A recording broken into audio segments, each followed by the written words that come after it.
Hello and welcome to Business News Wales. I'm John Jackson, the Built Environment Editor, and in this discussion we're examining the role iconic buildings play in our built environment.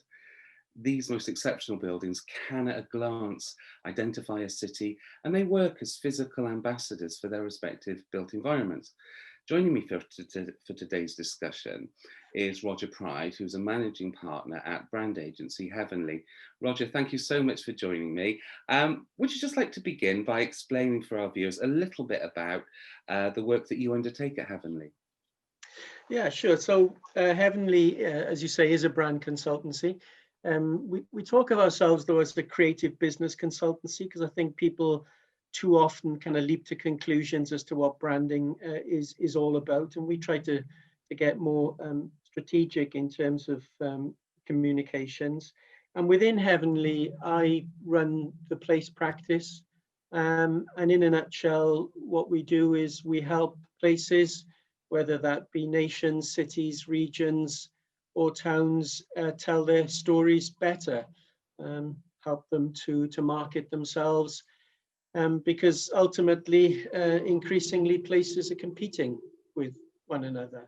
You know, whether it be for attention, whether it be for visitors, for inward investment, it's a very competitive marketplace. So helping places to better tell their stories and to stand out has become increasingly important. And in many ways that, Roger, and thank you very much, works perfectly with our topic, because I think we can see that these iconic buildings do have an important role to play in helping places to tell their stories. And maybe that started a bit by accident, but now they are becoming significant aspects to the built environment. And these buildings themselves can define a city or a town, and new ones, I believe, could be used to help redefine a place, to make people think differently about a place. So from your experience, are there any common factors that these sorts of world-renowned buildings all share in their presence? Yeah, I would say the common factor is ambition. I think each in their own way, and obviously some of them are much older than others, at the time represented some kind of statement of ambition on behalf of either the place or the architect, or the organization that created them. I think iconic buildings, and perhaps more generally architecture associated with places, I would say maybe 3 or 4 roles. The first is what you've touched on, John, which is that they become easy signatures for a place, a visual signature that creates instant recognition for a place. So, I mean, the obvious examples would be somewhere like the Eiffel Tower in Paris, the Opera House in Sydney, even the Taj Mahal in Agra. So they create an immediate association with the place. However, I think increasingly buildings, new buildings, are really a kind of message to the world, to as a symbol of change for a place. You know, maybe asking people to rethink what that place is all about. And again, there are good examples of that. I mean, plenty, of course, in Asia and the Middle East. I mean, everybody's familiar with places like the Burj Khalifa in Dubai, which is a statement of ambition, and it very much is inviting people to rethink what that place is all about. And Bilbao in Spain, as most people will be aware, in place branding and marketing, there's a thing called the Bilbao effect, which is basically using starchitects and signature buildings as a way of the main pillar of economic regeneration within a place. And then perhaps the third area is more around a kind of style of doing things, a way of doing things, an architectural style, or maybe the kind of materials that are featured within buildings that create a sense of place and a sense for visitors that they are somewhere interesting, intriguing, with their own stories to tell.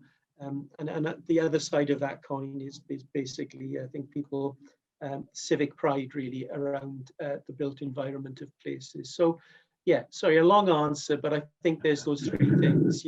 There's visual icons, symbols of change, and really a sense of place that a collective of buildings can create. And I've always found it curious. Take, for example, the Sydney Opera House. Obviously, the architect there was Norwegian. And I sometimes think that somebody from outside has a better way of being able to look at what you're trying to achieve with a particular building, especially if it's going to go onto the international stage. If you're looking purely inwardly at yourself or from your own perspective, depending on what you want to achieve, but you find that right architect who can perhaps pull out the essence of what you're trying to say in a way that you'd never think about that yourselves. And it might even be the case with some of the more modern buildings where some of the world's leading architects are being chosen to develop these buildings rather than perhaps always looking for local talent. Yeah, that's a tough one. Yeah. I mean, I wouldn't sort of pretend to put Heavenly or myself in the same category, but one of the things that we say to cities that ask us to work for them is that we can bring a degree of objectivity to the challenge in front of us. And I think it is probably the same from an architecture perspective, that kind of completely fresh look. And also not being overly aware, if you like, of all of the kind of the different voices within a city, the different politics of the place. Maybe that kind of first step removed, if you like, allows that fresher and more independent look at a place. Yeah, and it's curious, isn't it? Because even with the Eiffel Tower, I think even now when you look at it, it stands so starkly against the skyline. If you imagine when it was first erected, it's no surprise that many Parisians really hated it because it was making their city look ugly. It was so far away from what they were used to seeing. It was so dominant and so different. And obviously there was a real vision there, but it's quite shocking for Parisians. And of course now, the last thing Paris would ever do would be want to get rid of the Eiffel Tower. It's that much loved icon. So obviously things change over time, but it's going outside of what, to create these iconic buildings, outside the norm, really. You have to sort of stretching imagination to places it might not normally go. Well, absolutely, and the answer to my first question was ambition. Well, if you're ambitious, you want to stand out. You don't want to stand in.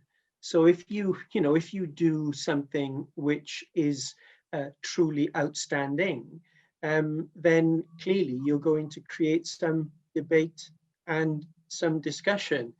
And you possibly would know better than me, but I can't imagine that there's been too many iconic signature developments that have been without controversy of some sort.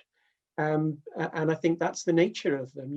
They're there to make a statement. And when you make a statement, basically, you invite people to respond, both positively and negatively.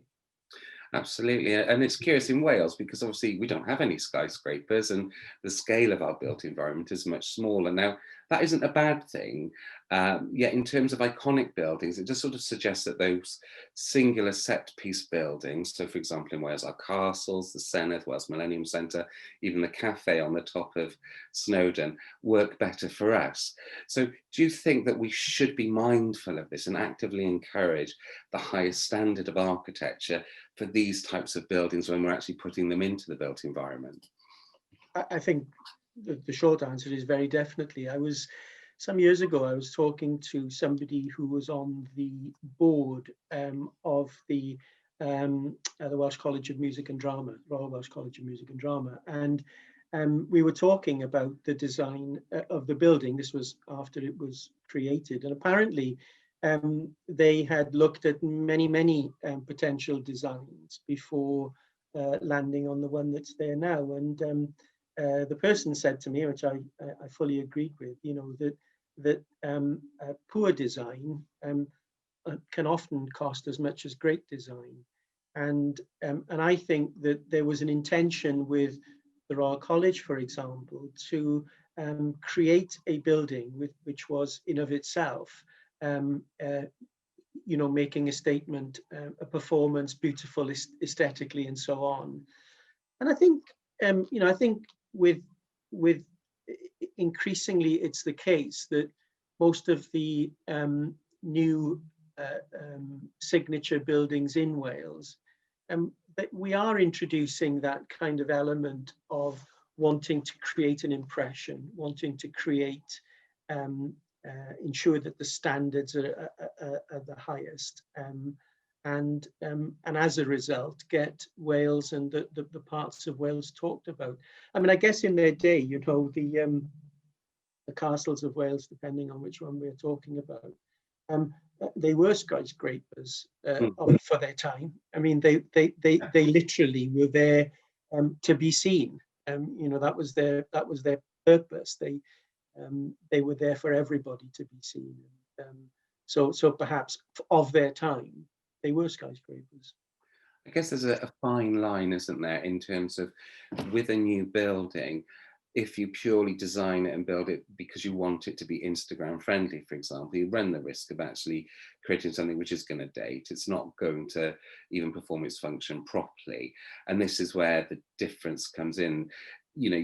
I don't even know if you set out to design an icon, can you do that? Because it's really up to people who will determine whether that building goes on to be iconic. And at the same, so you still have to keep the function of the building at the heart of what you're doing, but then by embedding it with really intelligent architecture, should give it every opportunity. And you can see when I spend time in Scandinavia, the quality of architecture is very high there, but it's perhaps more reflective of the Scandinavian mindset that actually is quite understated.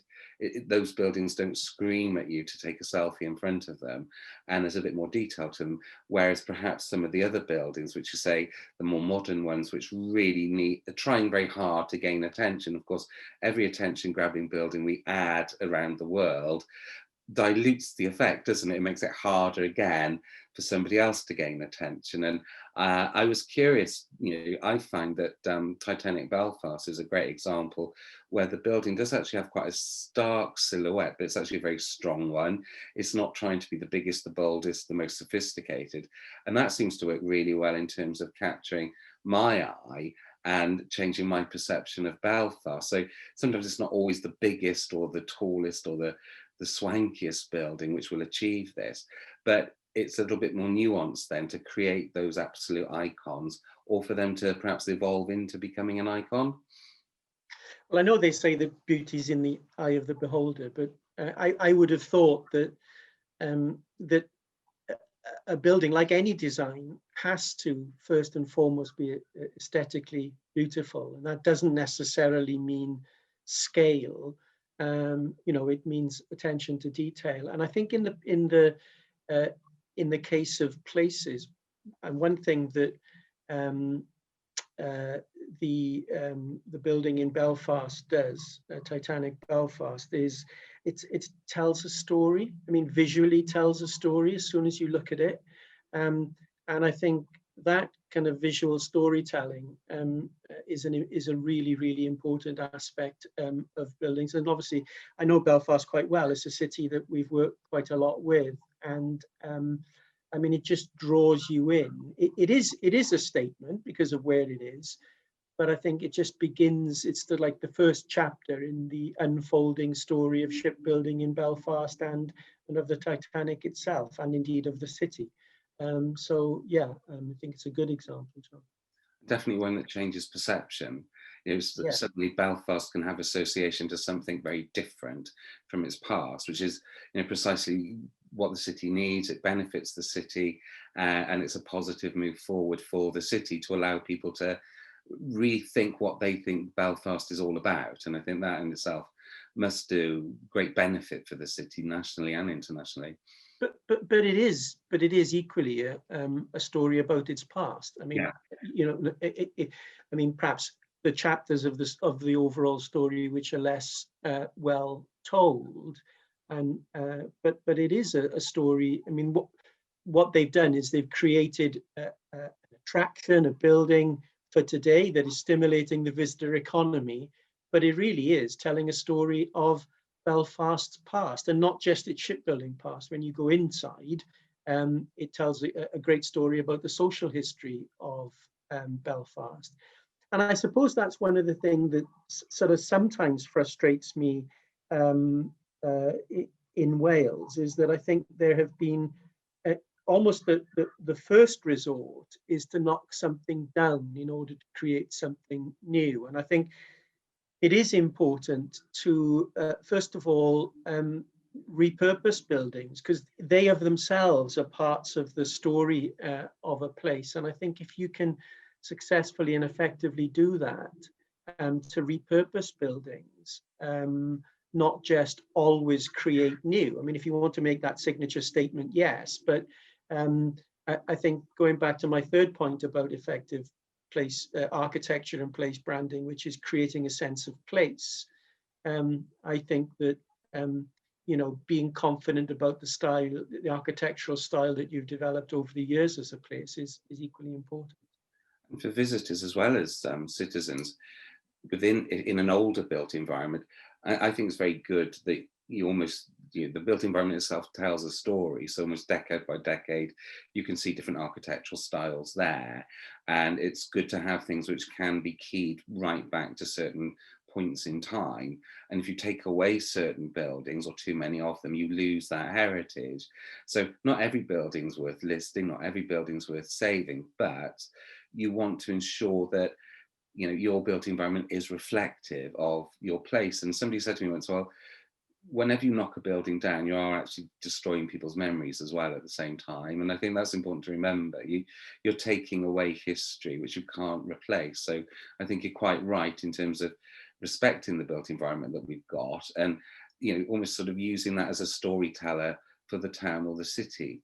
Absolutely. I mean, walls of years, and the buildings themselves tell stories, and it's not just about the visual impact of those buildings, it's the opportunity to tell the stories of the place through its buildings through the years.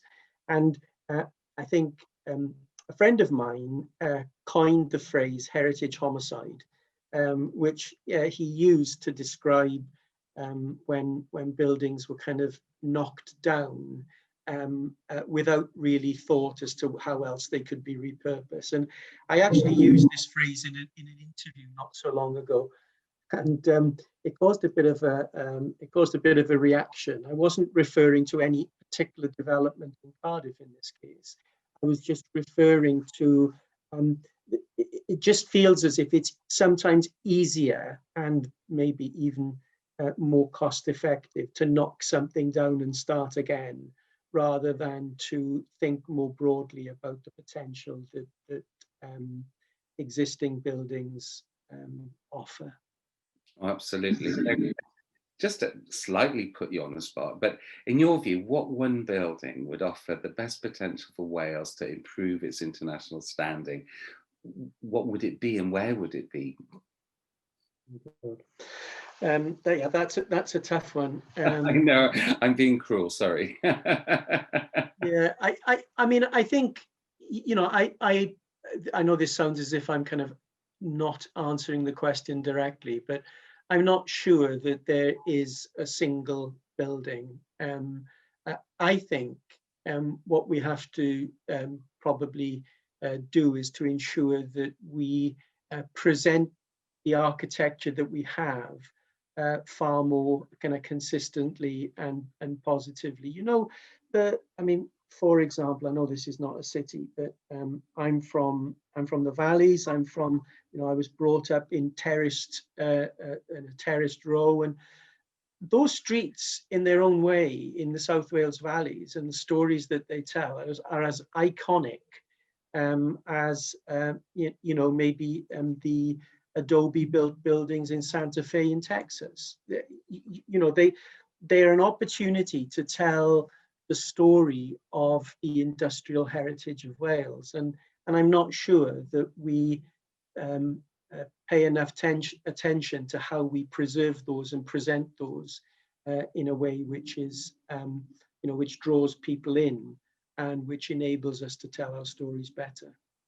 It's really interesting, and to be honest, even in asking that question, I tend to feel that suggesting that one building to improve Wales's international standing, actually, when you look at many of the iconic buildings around the world, they are very closely linked to the city, not the overall country. Sydney Opera House, for example, Guggenheim in New York, Guggenheim in Bilbao. And I think the ambition probably is that within a radar, if you like, an iconic building can work very well for a particular place, be it a city or a town. It's going to have to carry a huge responsibility, and it's a huge ask for it to try and represent a whole country. And maybe it's much better to look at them in location of the cities that they're based in, rather than asking a building to be representative of an entire nation. Yeah, and not just the city, but I often think that, I mean, we've talked about Sydney and the Opera House, and I think if you put that building somewhere else, it would be something and nothing. But it's perfect in its setting. It's like it's like a diamond set in that kind of visual landscape. And so I think it's really important that any building almost is the final piece, if you like, in a beautiful puzzle that's being created. And just going back to your question about, from a Wales perspective, what building? Well, I think really the answer would be it depends on what we want people to think of Wales. What are we trying to convey about the country in terms of what we stand for going forward, and about our history? And I think once you've answered that question, then it's a kind of creative challenge for people to determine what sort of building and where would deliver the answers that we seek. And I think that's a good point to sort of bring it back, I suppose, to reality as well, because we know that budgets across the board are so very tight at the moment. So if these blockbuster projects can't be undertaken, what do you think on a smaller scale can be achieved to help a place stand out from the crowd? Because an icon can be very small, can't it? Something can be iconic, it doesn't have to be huge. So what can we do which is perhaps more affordable, if you like, for want of a better word? Well, I think going back partly to a previous response, which is really presenting the buildings that we already have in a way that makes them intriguing and attractive. I mean, I suppose a small example of a place in Wales where in of themselves the actual buildings are attractive, but not particularly special. But if you take the seafront, the harbour front at Aberaeron, for example, and the way that attention has been paid to the building, so the way that they've been painted, they're very colourful. The setting is fantastic. And increasingly, I know from my time at Visit Wales, it was an image that was used quite a bit. And increasingly, that's the case, that, that has been presented as a kind of a visual icon for Cardigan Bay. And interestingly, it wasn't research that I undertook, but there was some research undertaken recently, and people were asked about their associations with Ceredigion. And that idea of colourful villages, apparently, without being prompted. So I think there's much that we can do to present the kind of really interesting buildings and locations that we have, but to present them in a way which makes them stand out. And that helps places to have that sort of very important thing, is being known for something, and you can't be known for everything. You need to be able to capture attention around something specific. And I was really quite pleased and delighted when down at Barry Island, as part of the urban regeneration there, they put in a row of beach huts, because what else would you expect at the seaside but beach huts? And they weren't there. And again, Roger, they're colourful, they capture the eye, and also the sort of zeitgeist of people wanting a little bit more of a traditional day at the seaside. Lots of things go full circle, and it just brings bang up to date exactly what you want at the seafront. So, without spending a fortune, you've then got a really good visual for Barry Island, haven't you? Yeah. I mean, and sometimes I think we we often do ourselves down in Wales because let's be honest. I think the Wales Millennium Centre building and its setting in the location in Cardiff Bay, and sometimes when you see some images looking back from the Bristol Channel into Cardiff, it's an amazing building, and the storytelling within the building. It's fantastic, really, and so I think sometimes, and I think when we have something like that, we shouldn't be ashamed to use that visual icon as often as possible. And whilst it might get kind of boring for us in creating our films and our brochures and so on, I think once you have something that has a iconic potential, you have to really go for it. Slightly different point, John, but a few years ago, I was involved in trying to build Wales's reputation as a golf destination. And we realized quite quickly that most other golf destinations in the world had 2 or 3 courses and sometimes individual holes that became iconic. And we realized quite quickly that the location and setting of Nefyn on the Llyn Peninsula in North Wales really could match anything in the world. And we used that and 2 or 3 other courses. We took a decision that everything that we produced would feature one of these. Harlech was another one with Harlech Castle in the background, I think Pennard and the Gower Peninsula. And we took a view, not that they were necessarily the best courses in Wales, although all 3 of those are actually very good, but the setting and the image, we took a clear view that we wanted to make them iconic for golf in Wales. And that's when you understand what you have, and it's almost like going through a library, isn't it, of the built environment or the environment in the wider sense, of pulling out those things, those themes which are going to appeal to your audience, even surprise them. Because if you didn't realise that Wales had amazing golf courses, then you can say Wales has amazing golf courses, but that's just copy. If you can illustrate it with 1 or 2 really strong images of an amazing part of the course, then you're doing exactly that, aren't you? And I think we also sometimes, when we talk about the built environment, we can get very serious. And of course, I do think we've got an opportunity to be whimsical as well, because that does appeal to people, and be it on a smaller scale. But when Porthcawl turned around one of the benches on the seafront so you could sit and, rather than look out to sea, but take a selfie with the sea in the background, that's marketing genius. And of course, the rugby ball landing in the castle wall, again, they're small things, but they capture that attention. I think they show self-confidence. And I know having fun is a serious business, but often as not, we get very serious about our built environment, when actually what attracts people are things which are imaginative and creative and appeal to their sense of fun, if you like. Well, absolutely. And I think increasingly, the place that you choose to visit, part of the consideration is, what does it say about you, and how Instagrammable is it? And we one of the sort of tests that we have for the brand strength of a place is its kind of social capital, if you like. So if people put on their social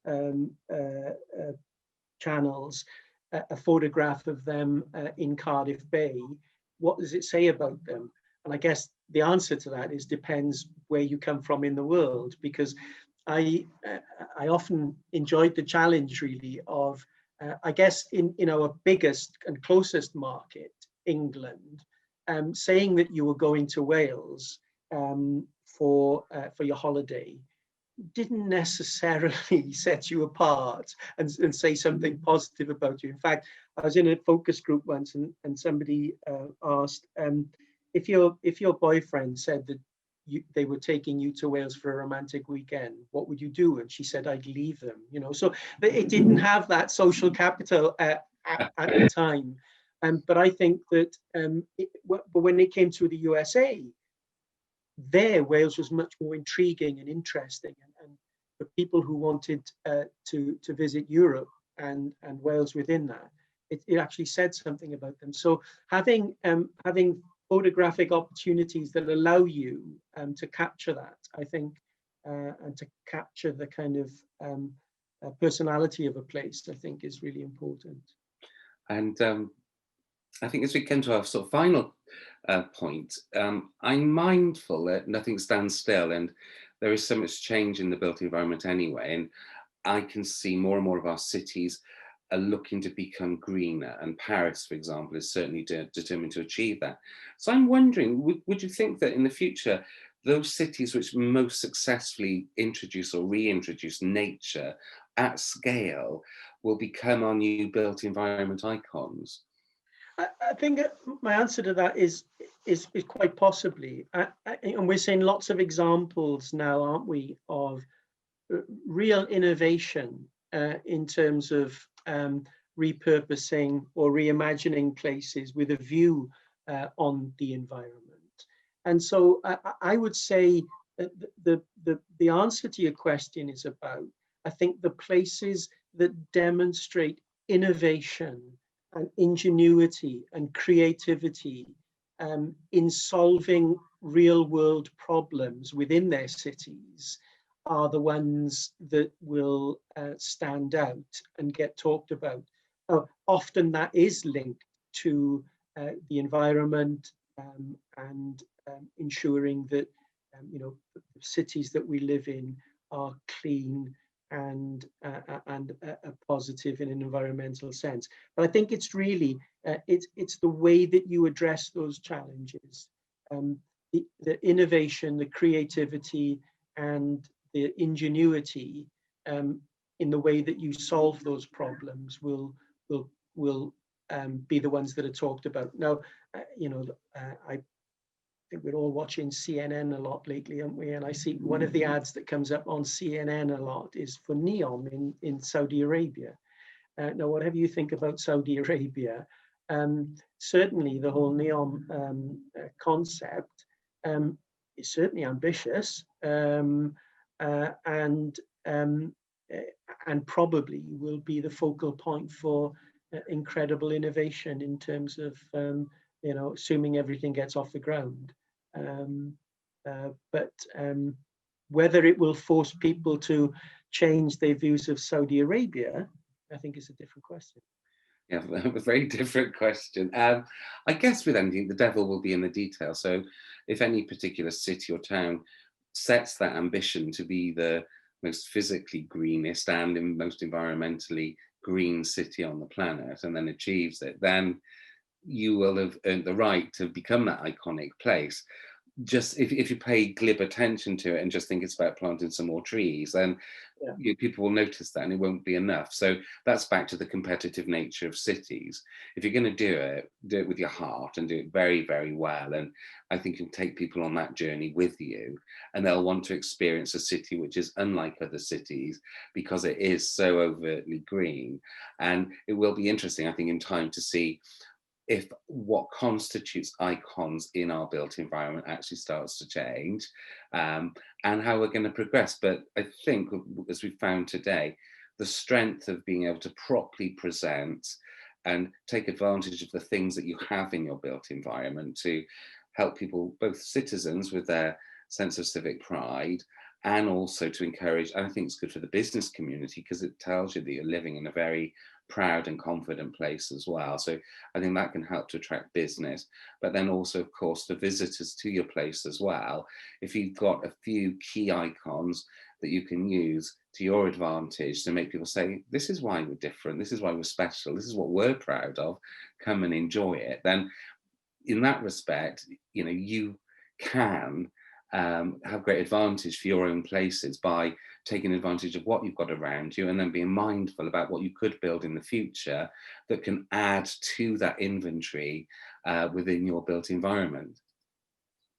Yeah, so going right back to the start, so if it's all about the competitiveness of places, and a key component of that competitiveness is being able to tell compelling stories. And I think your built environment, your iconic buildings, and more generally the kind of the visual landscape of a place are great starting points for that wider storytelling.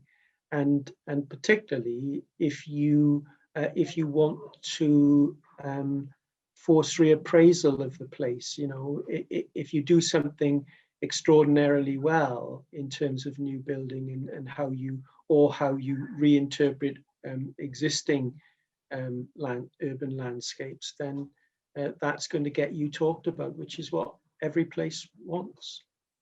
Absolutely, Roger. Thank you so much for your time today. It's been a real pleasure talking to you. I'll remind our viewers there is an accompanying article to this discussion, and you can read that at businessnewswales.com. It includes links both to Roger and Heavenly as well. And I hope you've enjoyed our little sort of wander into the world of iconic buildings and the role that they can play in our built environment. Thank you very much for watching.